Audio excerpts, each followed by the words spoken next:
Railway સ્ટેશનનું proper working miniature model રાજકોટના જે આર્ટિસ્ટે બનાવ્યું છે, પણ રાજકોટના લોકોને જ ખબર છે. ચાલો તમને ડિટેલમાં બધી વાત કરું. સિપાહીની માલિકો આખું રેલવેનું યાર્ડ બનાવેલું છે. આખું મોડલ છે ને વર્કિંગ કરે છે. કે 2 ટ્રેન ચાલે છે, વર્કિંગ કન્ડિશનમાં છે. બાકી બીજી ટ્રેનો અંદર ઊભી રાખી છે.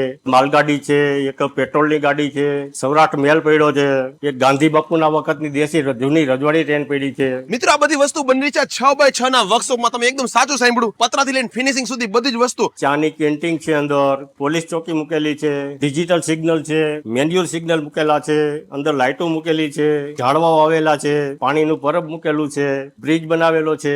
આગ લાગે તો સેફટી માટે જો ફાયરના બાટલા મૂકેલા છે, અહીંયા ડોલું ભરેલી છે રેતીની, કચરા પેટી મૂકેલી છે, ટોયલેટ મૂકેલા છે, સોલાર પ્લેટ ફિટ કરેલી છે, ડિશ ટીવી ફિટ કર્યું છે, પાણીની ટાંકી છે.